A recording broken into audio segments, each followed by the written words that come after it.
Shalom saudara yang kasih Tuhan, selamat hari Minggu. Kiranya kita semua yang ada di rumah senantiasa sehat dan terus diberkati oleh Tuhan. Pada saat hari ini kita akan memulai ibadah kita. Mari kita bersatu dalam doa. Bapa, terima kasih untuk kebaikan Tuhan yang terus Tuhan limpahkan kepada kami. Sementara Bapa kami akan ibadah, berkati Bapa ibadah kami mulai dari awal hingga akhir nanti. Dan sebentar juga Tuhan kami akan mendengarkan firman-Mu yang akan disampaikan oleh hamba-Mu ya Bapa. Engkau berkati Tuhan sehingga kami boleh mendengarkannya dengan serius dan kami boleh bertumbuh dan diberkati oleh firman-Mu. Terima kasih Bapa, kami memusrahkan ibadah kami tetap hanya ke dalam tangan pengasihan Tuhan. Di dalam nama Yesus, haleluya, amin. Shalom warga kerajaan Allah, mari kita siapkan hati kita untuk memuji dan memuliakan nama Tuhan.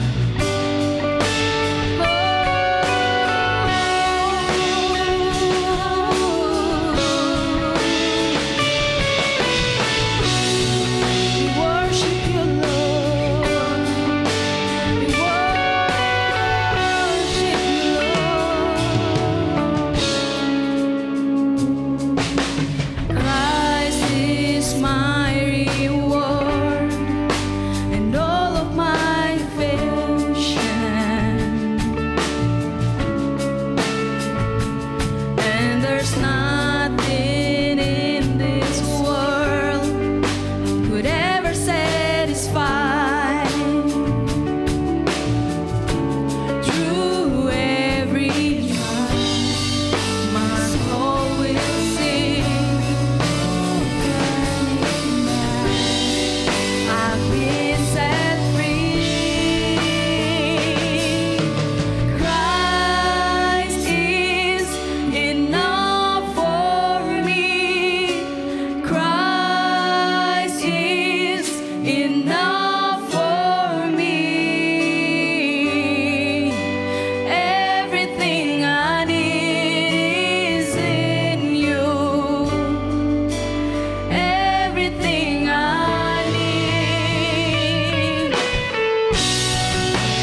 Yang siap memuji Tuhan katakan haleluya. Yo.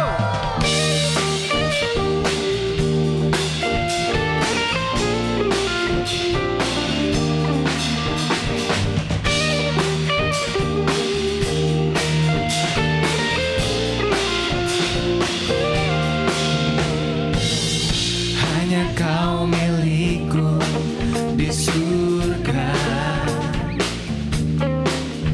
Tiada yang ku ingini di bumi, hanya kau.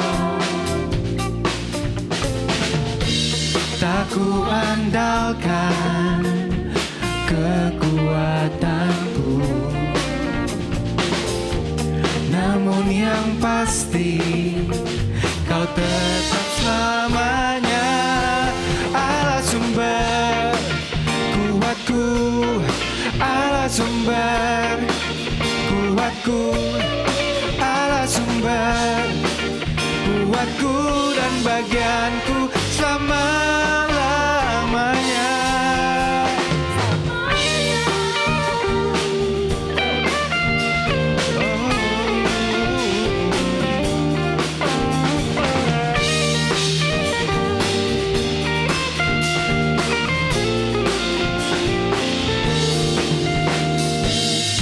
Hanya kau milikku di surga.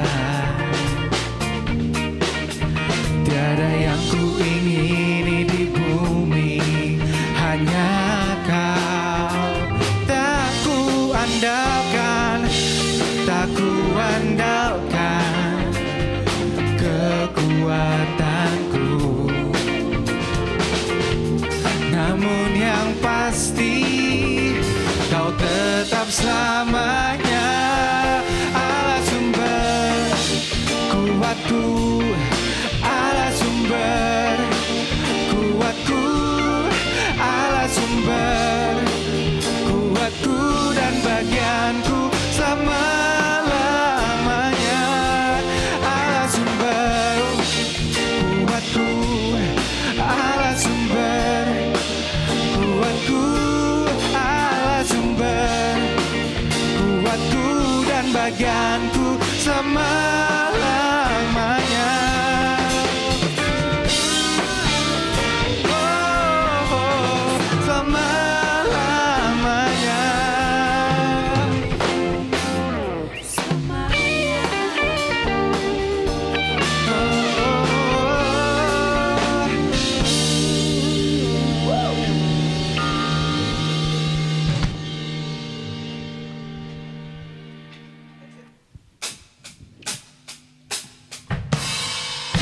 Sebab kami datang ke hadirat-Mu Tuhan, membawa sembah kami ke dalam-Mu.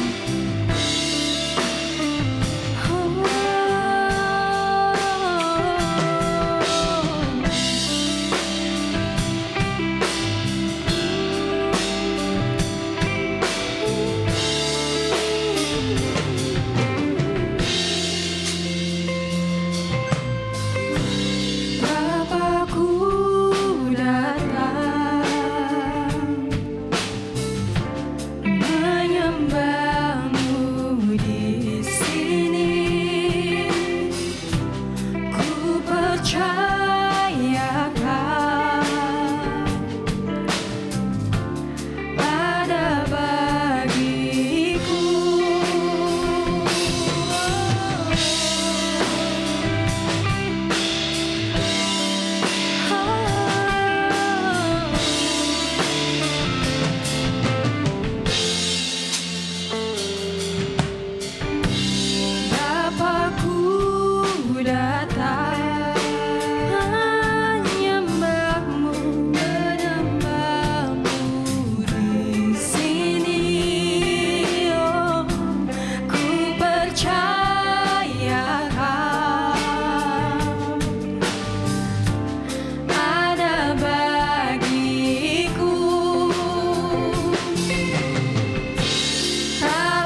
sama-sama kita nyanyikan.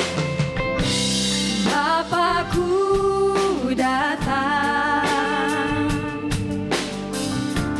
menyembahmu di sini. Ku percayakan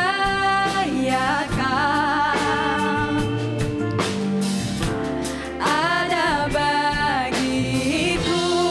Tak usah ku takut, tak usah ku takut, sebab Kau sertaku. Tak usah ku bimbang, Kau di dalamku. Tak usah ku cemas, Kau penghiburku. Saat ku lemah, Kau kuatku. Ku nyanyi haleluya, ku nyanyi haleluya. Sungguh Kau hebat, ajaib perkasa perbuatanmu. Ku nyanyi haleluya.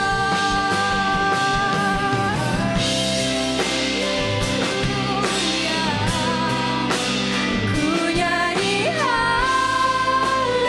haleluya. Sungguh Kau hebat, ajaib perkasa perbuatanmu. Di hidupku ajaib perbuatanmu, sungguh ajaib kasih setiamu Bapa. Kami bersyukur, kami bersyukur Bapa.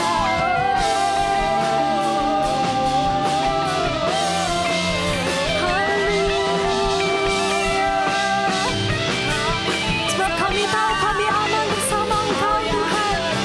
Haleluya. Selamanya Kau baik Tuhan. Haleluya. Oh, dengan iman kita nyatakan. Come on. Tak usah ku takut, sebab Kau sertaku. Tak usah ku bimbang, Kau di dalamku. Tak usah ku cemas, Kau penghiburku. Saat ku lemah, Kau kuatku. Ku nyanyi haleluya, ku nyanyi haleluya.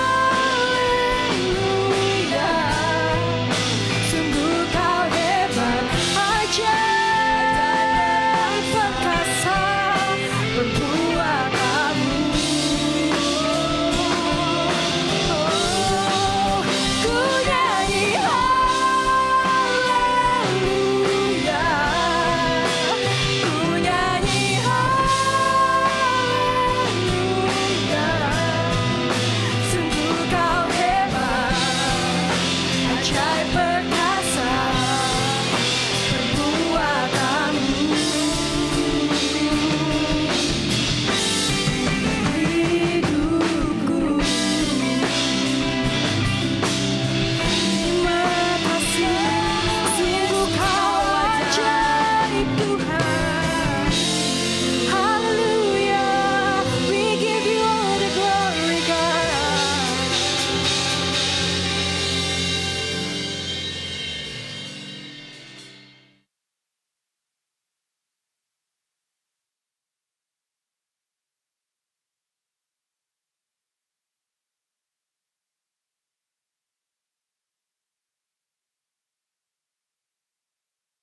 Bapa di surga, terima kasih buat kasih setia, buat kebaikan Tuhan dalam kehidupan kami. Sungguh kami ucap syukur buat hari ini kami boleh siapkan hati kami untuk mendengarkan firman-Mu. Bapa yang baik, urapi hamba-Mu, urapi jemaat Home CC dimanapun mereka berada. Mereka boleh menyiapkan hati mereka, Engkau urapi hingga mereka boleh mengerti apa yang menjadi isi hatimu melalui firman Tuhan yang akan disampaikan. Terima kasih Bapa yang baik, di dalam nama Tuhan Yesus kami sudah berdoa dan mengucap syukur. Amin. Shalom, Bapak Ibu Saudaraku, rekan-rekan terkasih di dalam Yesus Kristus, Jemaat Home Sisi dimanapun Bapak Ibu Saudara berada. Pagi ini, di mana kita akan belajar firman Tuhan tentang Zakeus. Kalau kita berbicara tentang Zakeus, ada sesuatu yang luar biasa yang kita bisa pelajari, yaitu Zakeus yang dulu laknat, kini menjadi berkat. Mari kita buka di dalam Lukas 19, ayat 1 sampai dengan yang ke-10. Lukas 19 ayat 1 sampai 10, saya bacakan buat Bapak Ibu Saudara, rekan-rekan terkasih. Ayat 1, Yesus masuk ke kota Yeriko dan berjalan terus melintasi kota itu. Di situ ada seorang bernama Zakeus, kepala pemungut cukai, dan ia seorang yang kaya. Ia berusaha untuk melihat orang apakah Yesus itu. Tetapi ia tidak berhasil karena orang banyak, sebab badannya pendek. Maka berlarilah ia mendahului orang banyak, lalu memanjat pohon ara untuk melihat Yesus yang akan lewat di situ. Ketika Yesus sampai ke tempat itu, ia melihat ke atas dan berkata, Zakeus, segeralah turun, sebab hari ini aku harus menumpang di rumahmu. Lalu Zakeus segera turun dan menerima Yesus dengan sukacita. Ayat 7, tetapi semua orang yang melihat hal itu bersungut-sungut. Katanya, ia menumpang di rumah orang berdosa. Tetapi Zakeus berdiri dan berkata kepada Tuhan, Tuhan, setengah dari milikku akan kuberikan kepada orang miskin, dan sekiranya ada sesuatu yang kuperas dari seseorang akan kukembalikan 4 kali lipat. Ya. Kata Yesus kepadanya, hari ini telah terjadi keselamatan kepada rumah ini, karena orang ini pun anak Abraham. Sebab anak manusia datang untuk mencari dan menyelamatkan yang hilang. Bapak Ibu, Saudaraku, rekan-rekan terkasih, Jemaat Home Sisi dimanapun Bapak Ibu berada. Ya, di dalam Perjanjian Lama tidak pernah ada itu yang namanya profesi sebagai pemungut cukai. Ya, bahwa ada yang namanya profesi pemungut cukai itu ada di dalam Perjanjian Baru. Nah, seringkali pemungut cukai itu berurusan dengan Yesus. Dan pemungut cukai ini dibenci oleh orang banyak. Dalam satu sesi saya pernah jelaskan tentang pemungut cukai, ya, dengan orang Farisi. Hari ini saya mau sedikit lagi, ya, menjelaskan tentang pemungut cukai itu.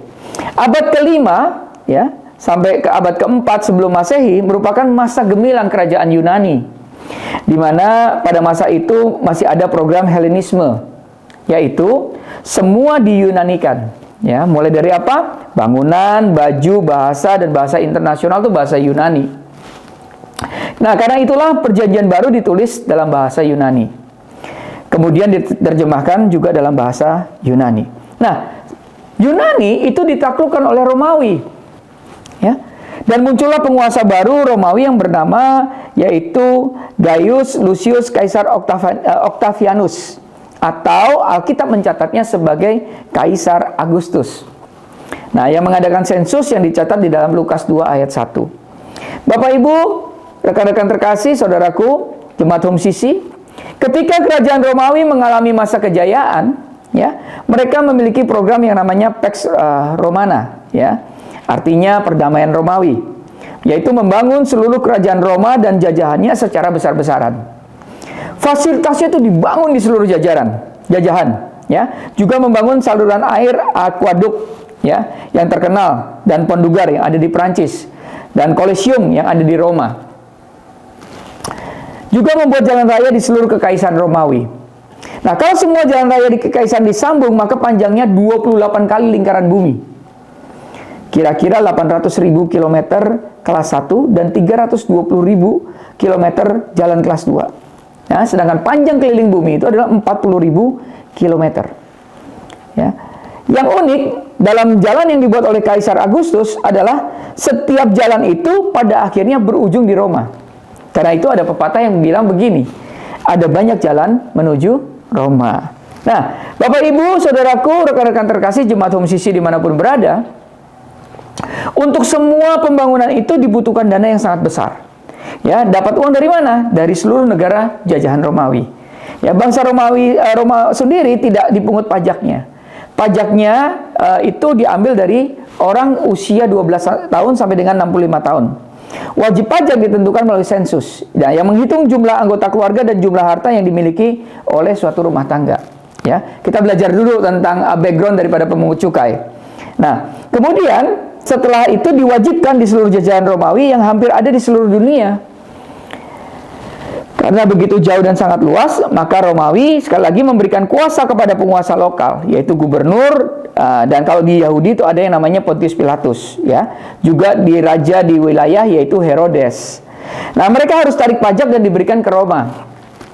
Namun karena ini proyek besar dan pemerintah lokal tidak mau repot, sekali lagi, maka proyek tarik pajak ini dilelang oleh pihak swasta. Tentu saja yang mendaftar adalah agen pajak. Ini tentu ada banyak, ya. Maka siapa yang bisa bayar pajak itu di muka, maka yang paling besar dan paling besar kepada pemerintah lebih dulu, maka ia akan mendapatkan proyek ini, ya. Nah, agen pajak yang dapat proyek ini punya kekuasaan untuk mengambil pajak dari rakyat, karena agen pajak sudah bayar lebih dahulu ke negara, maka ia menarik pajak-pajak setinggi-tingginya. Ia punya anak buah untuk menarik pajak yang namanya pemungut cukai. Nah, Sakius ada di sini. Sakius itu adalah pemungut cukai, ya. Ia ini kadang-kadang di lapangan pemungut cukai ini menarik lebih banyak dari yang diperintahkan oleh agen. Kenapa? Karena dia mau dapat untung. Dia uangnya ini mau dimakan sendiri. Nah, karena itu ketika para pemungut cukai ini bertobat, ya, selalu dikatakan pada saat pelayanan Yohanes Pembaptis, selalu dikatakan begini, jangan menagih lebih banyak daripada apa yang telah ditentukan bagimu. Nah, kita harus tahu sekarang posisinya Sakius. Sakius itu sebagai kepala pemungut cukai. Dia itu adalah agen pajak, ya, yang mendapat proyek dari pemerintah dan punya orang kaki tangan itu banyak sekali pemungut cukai di bawahnya. Nah, karena lelangnya perkota, maka Sakius adalah agen di Yeriko. Yeriko adalah kota yang paling kaya dan penting. Ya, ini membuat Yeriko menjadi sumber pajak terbesar, ya, pada saat itu. Ya, kenapa? Karena ada hutan palem, ya, kebun ros yang luar biasa, buah korma dan balsam, ya, balsam yang diekspor ke seluruh dunia. Nah, ini menjadi salah satu pintu gerbang perdagangan pada waktu itu. Jadi Sakius itu adalah orang yang sangat-sangat kaya, ya, di Yeriko. Dan dia selain orang yang sangat-sangat kaya, dia juga adalah orang yang sangat-sangat dibenci. Sekarang tahu ya, kenapa Sakius itu sangat dibenci? Nah, karena apa? Karena dia mengambil, karena dia merampas uang rakyat dengan cara paksa, dengan cara menteror. Ya, kalau kita lihat hari ini sama-sama lah kurang lebih seperti debt collector, ya. Nah, Bapak Ibu, saudaraku, rekan-rekan terkasih, di dalam ayat 1 dan ayat 2 dikatakan Yesus masuk ke kota Yeriko dan berjalan terus melintasi kota itu. Di situ ada seorang bernama Sakius, kepala pemungut cukai, dan ia seorang yang kaya. Dijelaskan mengapa di latar belakang tadi ada profesi pemungut cukai dan mengapa dibenci. Nah, ini menceritakan betapa kayanya Sakius sebagai agen pajak di Yeriko yang merupakan kota yang sangat kaya. Di ayat yang ketiga, si Sakius ini berusaha untuk melihat orang, apakah Yesus itu? Tetapi ia tidak berhasil karena orang banyak. Sebab apa? Badannya pendek. Dengan segala kekayaan yang dia miliki, ya, dengan segala kekayaan yang ia miliki, perhatikan baik-baik. Ia dengan rendah hati mau ikut berdesak-desakan dengan ratusan, bahkan mungkin ribuan orang yang saat itu mengikuti Yesus. Badannya pendek, sekitar 140 cm. Ya, dan tentu saja karena ia pendek, maka ia kalah dengan orang banyak yang posturnya lebih tinggi. Bapak Ibu saudaraku yang terkasih dalam Yesus Kristus, menarik kalau kita baca di dalam ayat yang keempat, maka berlarilah Sakius mendahului orang banyak, ya, lalu memanjat pohon ara untuk melihat Yesus yang akan lewat di situ. Nah, kita coba perhatikan ya, karena sudah mencoba berkali-kali untuk mendekati Yesus, dan usaha yang sedemikian rupa ternyata tidak membuat Sakius putus asa. Ini nggak berhasil nih, tapi dia nggak putus asa. Ya, ia memikirkan cara agar dapat melihat Yesus. Kemudian dia dapat ide. Idenya adalah naik pohon di tempat yang sangat ia perkirakan bahwa itu akan dilewati oleh Yesus. Ya. Nah, sangat mungkin bahwa ketika Sakius sudah lari mendahului rombongan dan memperkirakan bahwa Yesus akan lewat jalan itu, ia naik pohon. namun ternyata Yesus tidak lewat jalan itu. Mungkin saja hal ini terjadi. Ya, ini kita sedang berandai-andai. Maka ia akan turun lagi, berlari lagi, kemudian naik pohon lagi, dan begitu seterusnya. Sampai akhirnya dia benar-benar naik pohon di mana Yesus itu bisa lewat. Ya, ini kita berandai-andai. Tapi tentu tidak mudah bagi seorang Sakius yang bertubuh pendek itu untuk naik pohon. Itu yang harus kita perhatikan. Betapa effort yang begitu luar biasa dikeluarkan oleh si Sakius ini. Ayat yang kelima. Ketika Yesus sampai ke tempat itu, ia melihat ke atas dan berkata, Sakius, segera turun. Sebab hari ini aku harus menumpang di rumahmu. Ini menjadi pertanyaan, mengapa Yesus tahu nama Sakius? Perlu kita ketahui bahwa Sakius itu bukan orang biasa. Tadi saya sudah katakan di awal, dia adalah orang ternama, dia adalah orang yang kaya, sekaligus orang yang paling dibenci di Yeriko.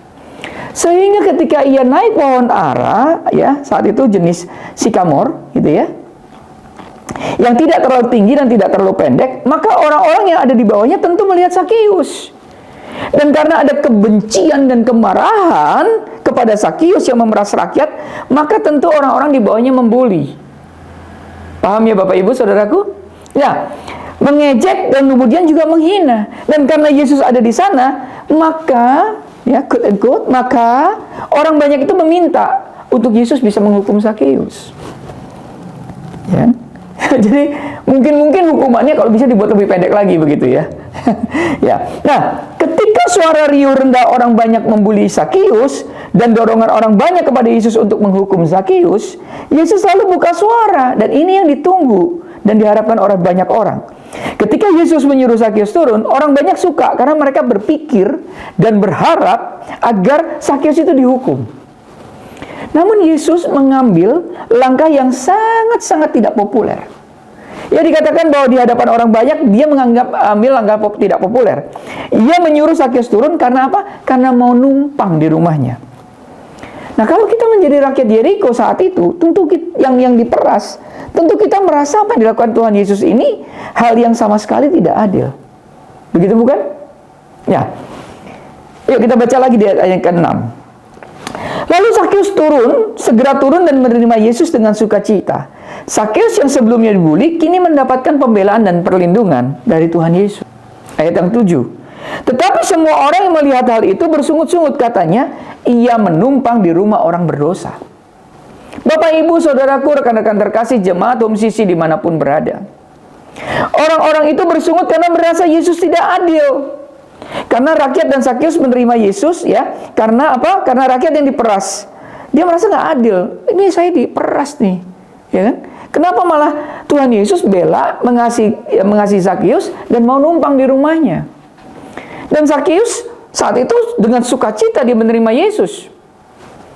Artinya sebelum menerima Yesus, ia hidupnya tidak ada sukacita. Nah, ini firman Tuhan katakan, ya. Di ayat yang 6 tadi, Sakius segera turun dan menerima Yesus dengan sukacita. Saudaraku, ini artinya apa? Sebelum menerima Yesus, ia hidupnya tidak ada sukacita. Tidak ada kebahagiaan sekalipun ia sangat kaya di Yeriko. Kekayaan yang diperoleh dengan cara yang tidak benar membuatnya menderita secara batin. Mari kita buka di ayat yang 8. Tetapi Sakius berdiri dan berkata kepada Tuhan, Tuhan, perhatikan baik-baik, setengah dari milikku akan kuberikan kepada orang miskin, dan sekiranya ada sesuatu yang kuperas dari seseorang akan kukembalikan 4 kali lipat. Perhatikan baik-baik.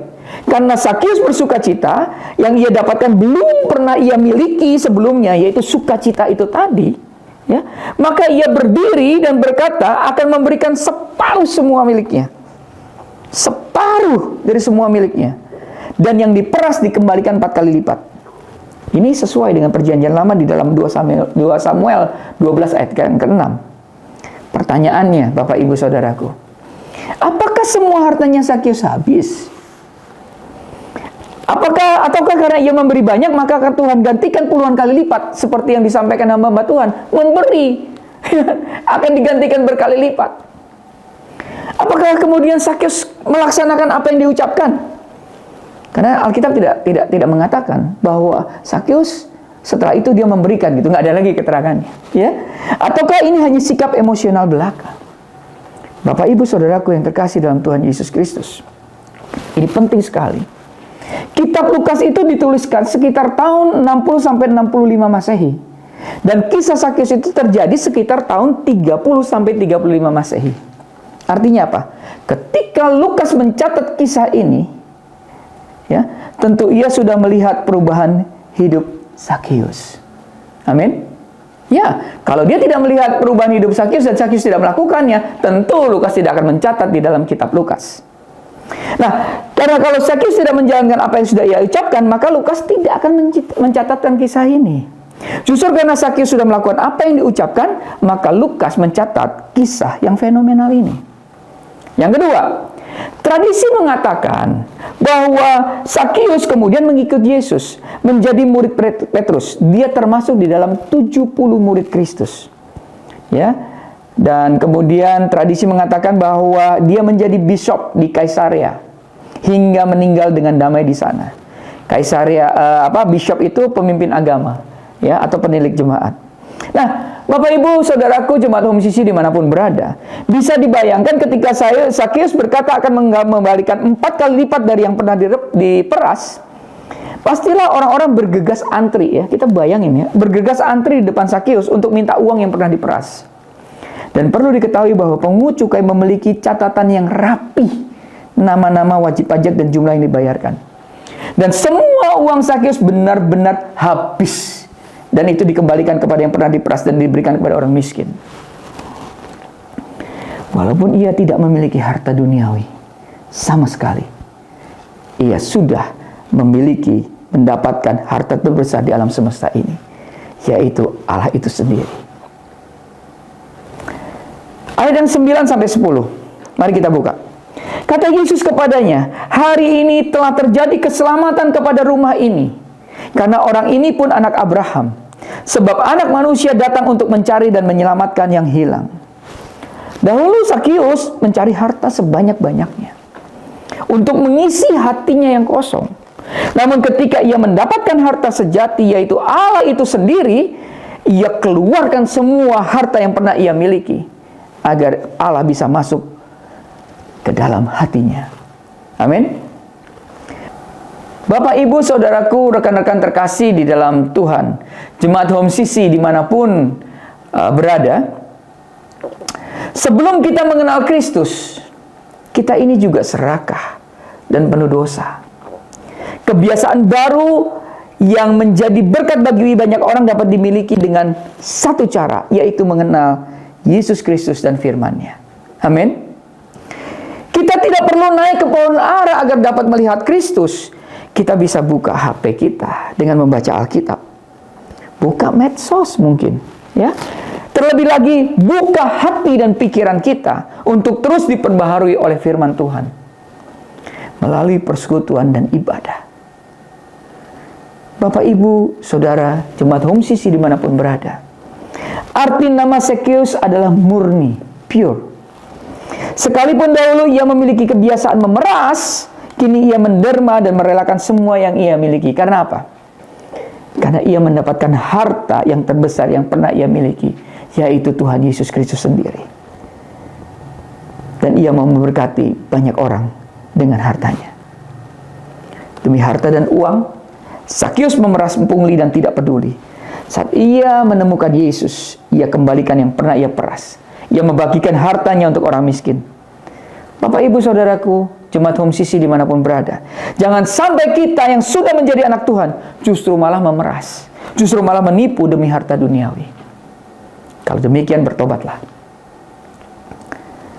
Jual barang palsu dibilang asli, ubah nota, ukuran, timbangan. Ya. Nah, hidup kita menjadi berarti kalau kita menemukan Kristus dan melihatnya sebagai harta terbesar dalam hidup kita. Maka kita harus menjadi berkat bagi orang lain. Kalau Sakius dulu laknat kita, kini menjadi berkat, bagaimana dengan kita? Mari hidup kita terus menjadi berkat bagi sesama. Tuhan Yesus memberkati kita semua. Mari kita berdoa. Tuhan Yesus, terima kasih. Kalau Engkau Tuhan yang mampu mengubah Zakius yang tadinya laknat menjadi orang yang memberkati orang lain. Hidupnya yang tadi laknat kini menjadi berkat. Kami tahu bahwa Engkau sanggup mengubah kami. Bapa, ampuni setiap dosa dan pelanggaran yang kami lakukan, di mana hidup kami justru menjadi batu sandungan, di mana hidup kami justru tidak menjadi berkat bagi banyak orang. Hari ini kami mau sama seperti Zakius, yang memiliki harta yang terbesar dalam hidup kami, yaitu Engkau sendiri. Tuhan Yesus, Engkaulah harta yang kami miliki. Engkaulah harta bagi kami, Engkau cukup bagi kami. Yesus, Engkau cukup bagi kami. Terima kasih Tuhan Yesus buat firman-Mu yang hari ini menguatkan dan meneguhkan kami untuk kami terus menjadi saluran berkat. Ampuni kami Tuhan kalau kami berbuat curang, kalau kami berbuat jahat, kalau kami berbuat hal-hal yang tidak berkenan di hadapan Tuhan. Kiranya Tuhan hari ini lewat firman-Mu kami diubahkan dan kami boleh menjadi berkat bagi banyak orang. Terima kasih Bapa yang baik. Di dalam nama Tuhan Yesus kami berdoa dan mengucap syukur. Amin. Kaulah segalanya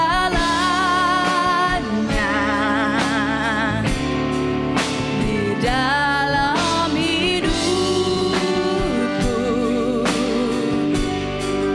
Kerajaan-Mu, kebenaran-Mu, itu bagianku.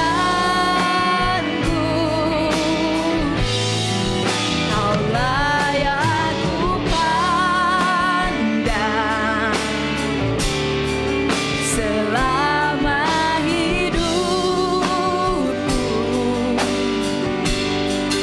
Mengasihi-Mu, memuliakan-Mu, Bapa dan Rajaku.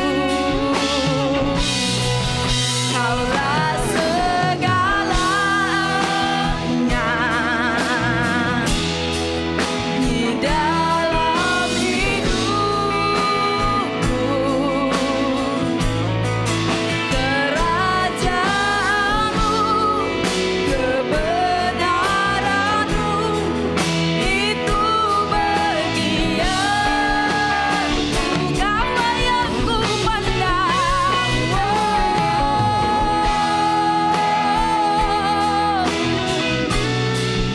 selama hidupku. Mengasihi-Mu, memuliakan-Mu, Bapa dan Rajaku.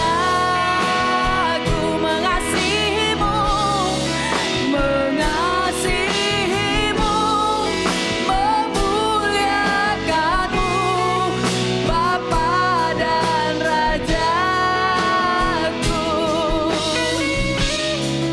Mengasihi-Mu, memuliakan-Mu, Bapa dan Rajaku.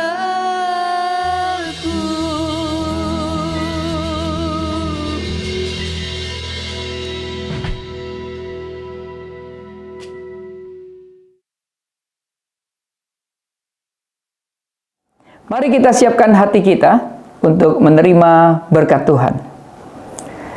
Karena itu saudara-saudaraku jemaat Home Sisi dimanapun berada, jemaat yang Kristus kasihi, jemaat Kristus yang dikasihi Tuhan, angkatlah kedua tanganmu dan terimalah berkat. Mari aminkan setiap perkataan berkat yang kita percaya bahwa kita menerimanya. Tuhan memberkati engkau dan melindungi engkau. Tuhan menyinari engkau dengan wajah-Nya dan memberi engkau kasih karunia.